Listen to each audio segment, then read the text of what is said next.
Hi అండి, అందరికీ నమస్తే. ఇదైతే 9వ శుక్రవారం నేను చేసుకున్న లలితా పరమేశ్వరి అమ్మవారి పూజ అండి. చిటికెడైన పసుపుని అడిగి తినమ్మ, నుదుట కుంకుమని నూరేళ్ళు కోరి తినమ్మ. చిటికెడైన పసుపుని అడిగి తినమ్మ, నుదుట కుంకుమని నూరేళ్ళు కోరి తినమ్మ. పచ్చనైన గాజులనే వరమివ్వమ్మ, పచ్చనైన గాజులనే వరమివ్వమ్మ. 10 కాలాల సౌభాగ్యం నాకివ్వమ్మ. ఆఖరి శుక్రవారం పూజ అయితే చాలా బాగా జరిగిందండి. నేను విన్నది ఏంటంటే, ఈ 9 శుక్రవారాల్లో ఏదో ఒక శుక్రవారం అమ్మవారు మనల్ని అనుగ్రహిస్తారు అని విన్నానండి.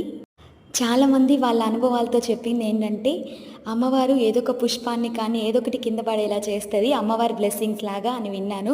కానీ నాకు లాస్ట్ శుక్రవారం వచ్చేటప్పటికి కూడా ఏమి రాకపోయేటప్పటికి మనసులోనే తలుచుకున్నాను, అమ్మ నన్ను అనుగ్రహించావా లేదా అన్నట్లుగా.